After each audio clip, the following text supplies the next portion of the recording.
Qabxiin keenya guyyaa har'aa dhugaa hadhaawaa tokko walitti himuudha. Addunyaan ardiin tun biyyoota ardiiwwan torba qabdi. Keessattis gara gadiitti gubbaa irraanillee torba qabdi. Bakki dhalli namaa irra jiraatu ardiilee torban keessaa ardii jaha. Jahan keessaa takka Afrikaadha. Guyyaa har'aa waa'ee biyya teenya ardu samraa jedhamuun beekamtu addunyaa biratti waa'ee Afrikaa tanarraa haasa'uufi. Biyyoota 56 qabdi yeroo ammaa. Biyyoota qarqara galaana guddaa qabaachuudhaan addunyaa keessattis sadarkaa qabdu keessaayi. Qabxiin dubbachuu deemnu guyyaa har'aa Afrikaan maaliif hiyyoomte? Sababni hiyyummaa Afrikaa maali? Dura dursoo Afrikaan ni hiyyoomte moo ni saamamte? Hiyyummaan isii ilmaan isiitiin itti dhalate moo harka birootu summii hiyyummaa kana biyya Afrikaa kana keessatti facaase? San dura hiyyummaan dhuguma Afrikaa jirti yoo jenne waan shakkii tokko hin qabne qorannoon addunyaatii fi warri isii keessa jiraatullee beeku. Addunyaa keessaa ardiiwwan jahan qabeenya qaban addunyaa tanarra jiran keessaa irra gadi aanaan hiyyummaadhaaf gadadoo fi waraanaan illee sadarkaa tokkoffaratti kan argamu ardii Afrikaati. Hiyyummaa Afrikaa sababoota isaa osoo ittiin seeniin dura mee Afrikaan akka waliigalaatti qabeenya hagam gahu qabdi?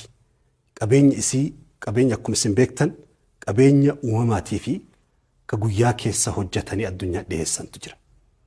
San dura qabeenya uumama irratti Afrikaan addunyaa keessa gara jalaa jirti jenne. Fakkeenyaaf waan gabaabaa guyyaarraa argaa ooltan fakkeenya isinii haa kaasu. Akka biyya keenya Itoophiyaa yoo fudhanne Itoophiyaan ilma namaa miliyoona 100 fi miliyoona 25 irraa haga 30 qorannoon kan inni isii keessa jiraatu jechuudha. Ummata miliyoona 130 konkolaataa meeqatu Itoophiyaa keessa jira?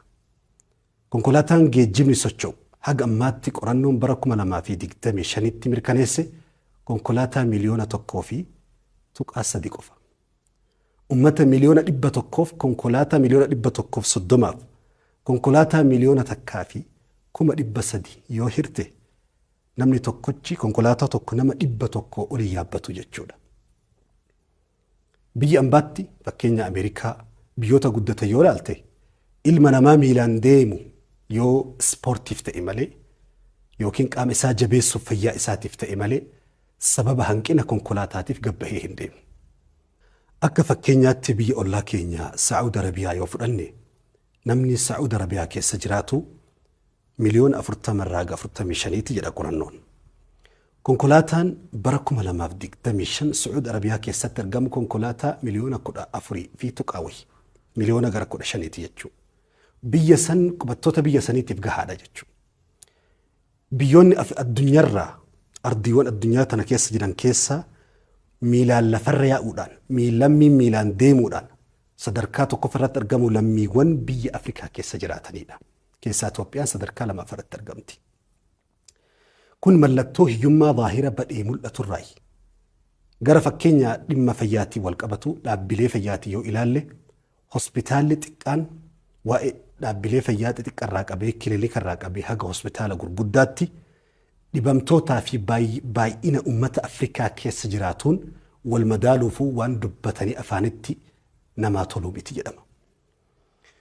Gara hiyyummaatti yoo fudhanne fakkeenyaaf Koongoo biyya Koongoo yoo fudhanne uummanni Koongoo keessa jiraatu parsantaan 60 akka baankiin idil addunyaa galmeessetti guyyaa isaanii doolaara 2.15 oola.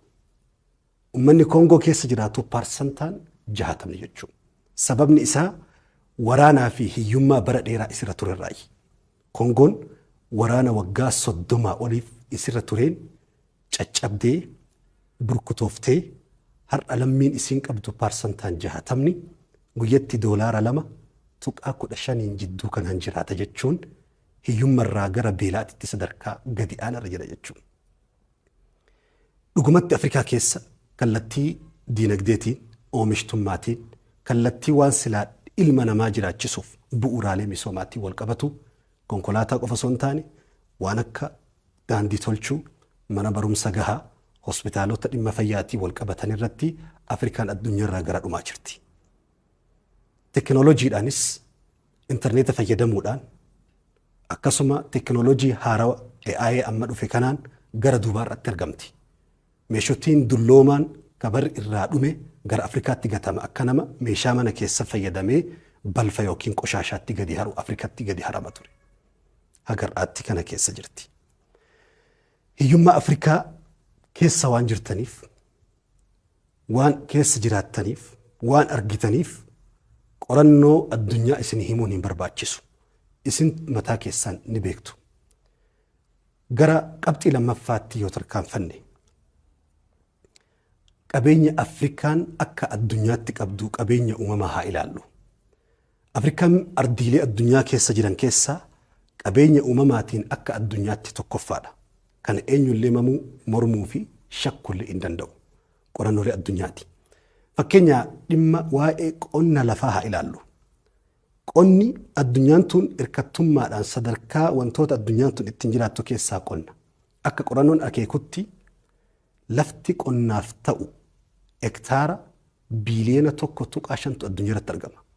Kana keessaa lafti qonnaa Afrikaa keessa jiru parsantaan 60 ka addunyaa guuturraa parsantaan 60 Afrikaa keessatti argama. Biyya lafa qonnaa gahaa fi dachaa lammii baay'ina as keessa jiraatu gahu caalu qabaataa garuu qamadii fi garbuu bituudhaan waan nyaatan alarraa gara Afrikaatti galchuudhaan waggaatti doolaar Ameerikaa biliyoona 35 alatti dhangalaafti jedhama.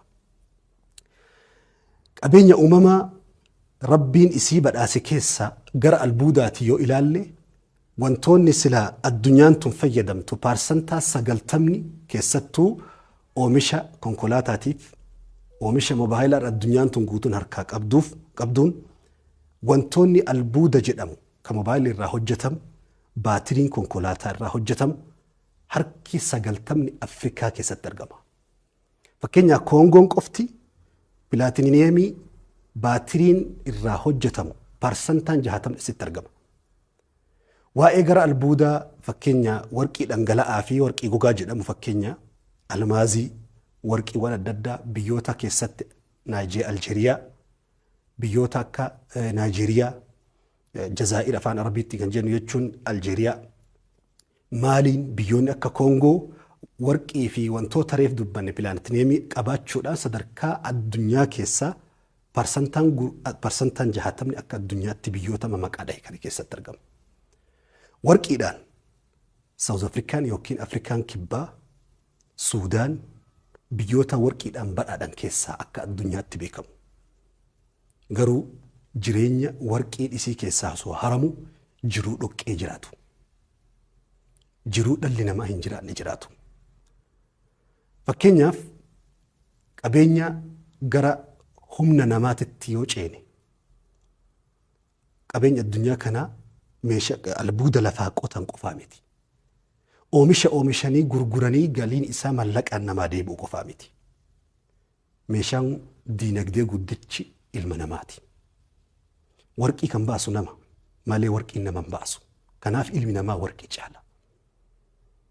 Albuudni takkaa ilma namaa barbaadee hin beeku. Ilma namaatu albuuda barbaadee baasa. Qabeenyi guddicha addunyaa kanaa dhala namaati. Qabeenya kana qabaatuudhaan addunyaarraa Afrikaan sadarkaa ol aanaa irra jirti. Ilmi namaa Afrikaa keessa jiru biiliyoona 1.4. Kana keessaa parsantaan 60 dargaggoota umriin isaanii waggaa 25 fi 25 gadiiti. Qabeenyi parsantaa 60 osoo gara investimentii fi hojiiwwan daldalaa, hojiiwwan oomishtummaatti bobbaafame akkuma isin hundi keessan beektan Chaayinaan ilma namaa akka kophaa biyya tokkootti qabaachuudhaan sadarkaa addunyaa ol aanaa irra jirti. Biiliyoona 1.3 haga 1.4 qabdi ilma namaa Chaayinaan. Ilma namaa isii keessa jiraatu hunda gara hojiitti waan bobbaafteef har'a ardii nuti jiraannu tana keessa qabeenyaan Ameerikatti tan aantu kokkee Ameerikaa qabdee har'a kallattii waraanaatiin siyaasaatiin wantoota silaa teknooloojii jedhamuun Ameerikaa huutee harkaa qabdu Chaayinaadha. Ilma namaa baay'ina sadiitti fayyadamteeti. Afrikaan humna namaa qabaachuudhaanis sadarkaa hagana gahu qabdi. qabeenya Afrikaan uumamaan qabdu albuudota irraa, humna namaa irraa. Fakkeenyaaf akka reef dubbannetti lafa qonnaa bal'aa akka qabdu Afrikaadha jenne. Wantoota silaa qabeenya osoo itti fayyadamanii gara qabeenyaatti jijjiirame hiyyummaa Afrikaa irraa kaasu keessaa Afrikaan qabdu keessaa tokko laggeeni. Lagni guddicha Afrikaa keessa jiru tokko laga Kongooti. Kongoon laga addunyaa keessaa baay'ina bishaanii qabaachuun laga Amaazonitti aanu Kongoo keessarraa bahee biyyoota Afrikaa hedduu keessa qaxxaamuree garba Atlaantikitti dhangala'a. Bishaan kun gadi fageenyi isaa iddoo gariitti meetira 220 gadi fagaata jedhama. Baay'ina bishaan laga kana keessa jirurraa garba Atlaantikitti ho'ita dhangala'u bishaan kun kiiloomeetirii hedduu dhandhama sooqidda bishaan baharaa jijjiiree gara bishaan mi'aa jireenya ilma namaatiif ta'utti jijjiiree jedhama. Baay'ina garba Atlaantikitti ho'ita bu'u. Bishaan Kongoo keessa dhangala'u. Bishaan kun osoo gara humna ifaa elektirikaatti jijjiirame Afrikaa guutuu harka sadi keessa harki tokko Afrikaa guutuu mana Afrikaa keessa jiraatu ilma namaa biliyoona 1.4 jiraatu kana hunda isaa golaa fagicha isaa ibsa jedhama. Garuu harki guddaan lammiin Afrikaa keessa jiraatu dukkana keessa jiraata hagarraa ibiddaa fi aararraa achi siquu hin dandeenye. Akkuma biyya keenya irraa qabdanii beektanitti jechuudha. Bosonni somba Afrikaa jedhamu bosona Kongoo ka jedhamu bosona guddicha ardiin tun qabdu keessaa bosona Amaazonitti aanee bosona naannoo bosona daggala roobaa ka dhoqqee fi hafuurri isaa urgaa'u ka sagalee mukaatii fi bineensota gurra keetiin dhageettu. Somba Afrikaa kan dhikkisu jechuun beekamu Kongoo keessatti argama naannoo bishaan laga kanaatti. Kun hundi osoo gara diinagdee fi oomishtummaatti jijjiirame Afrikaa beelaa fi dukkana keessaa baasa jedhama. Qabeenya kan hunda osoo qabdu Afrikaa maaltu hiyyoomse? Kuni qabxii gara sadaffaa nu ceesisa. Afrikaan qabeenya hagana gahu osoo qabdu maaliif hiyyummaa guddaa kana baadhatte? Afrikaan badhaasa rabbii uumamaan lafa ishee badhaase jalaa fi gubbaan bal'inaan osoo qabdu maaliif sanduuqa sadaqaa addunyaa taati? Har'a saaxinii sadaqaa jedhamuun yookiin sanduuqa deeggarsaa jedhamuun beekamte addunyaa biratti. Ni hiyyoomte moo irratti hojjetame hiyyoomfamte Afrikaan? Wantoota Afrikaa hiyyoomsan keessaa tokkoffaan qorannoo addunyaatii fi hundi keessanillee beektan koloneeffannaadha. Biyyoota Afrikaa keessa jiran keessaa biyyi haleellaan kaballaan dhiitichi koloneeffannaa hin dhaqqabin biyya lama qofa. San keessaa biyya teenya Itoophiyaadha. Itoophiyaanis waggoota 3 hanga 4tti jidduu kanatti koloneeffatamtee turte garuu cabsite ofirraa baafte. Koloniin Afrikaa haguuge kun wayita dhufee biyya tokko qabatu. Kolonii Ingilaand biyyoota gara hedduu of jalatti cabse. Kolonii Faransaay ka Ingiliiz waggoota 100 lakkaa'amu Afrikaa irra gattaa'e. Biyyi tokko wayita dhufee ardii tokko koloneeffatu biyya san ijaaruufi miti. Summi isaa achitti gatuufi. Biyya san koloneeffatuuf jalqaboonni ati gochuu qabdu ummata afaan tokko haasawu, ummata aadaa fi duudhaa tokko qabu, bakka lamatti murtee walitti garagalchuu qabda. San malee umriin keessi hin dheeratu. Waraana keessoo uumtee ufumaa biyyi dur garaa tokko ilmaan biyya tokko akka jarri daaraa wal godhan goote humna isaanii cabsuu qabda. Jalqaba koloniin dhufee biyya tokko qubachuuf wantoota kana gochuu qaba. San booda ilmaan biyya sanii akka jarri barumsa bu'aa qabu hin baranne gochuudhaan barumsa ijarraa haqu. Barumsa zulmii fi cunqursaa guddicha duudarra fe'ame kana akka jarri ofirratti argan hin goone. Barumsa qafoo ka keessa isaa duwwaa baarmeedha barsiisu. Koloneeffannaan barumsi sirna akka hin baratamne godha. Lammiin biyya sanii bakka lamatti akka adda fottooqee adda citee wal lolu godha. Hadiida baaburaa baasanii biyyoota addunyaa hedduu wal qunnamsiisu. Sistema xayyaaraa baasanii biyyoota addunyaatti wal qunnamsiisa koloniin. Biyya san guddisuuf osoo hin ta'in albuudaa fi qabeenya biyya sun qabdu fe'ee dabarsuufi. Akka fakkeenyaatti koloniin biyyoota addunyaa cabsuu keessatti biyyoota Afrikaa cabsuu keessatti lammiiwwan duwidi cite keessaa tokko Suudaan seenaa keessatti Suudaanii yoo fudhanne Somaaliyaa yoo fudhanne akka fakkeenyaatti kaasuu dandeenya. Koloneeffannaan yoo ka'ellee summiin isaa dhiiga ummata sanii keessaan ba'u. Ummanni bakka lama cabee wal lolaa ture yoo koloniin irraa ka'ellee dafee araaramee foon tokko ta'ee deebi'uuf waggoota dheeraatti fudhata. Sababa kolonii hayyuu biyyaa baqata. Beekaa biyyi qabduttu biyyarraa deema. Waan kolonii san yoo hiqee baluu dide ni ajjeefama. Ilmaan biyya koloneeffattee santu dhufee cirriiqqatee aanan dhugaa. Abbaan lammiin biyya sanii horii ta'ee biyya san keessatti gabra namaa ta'ee waardiyyaa balbala eeguu ta'ee hafa.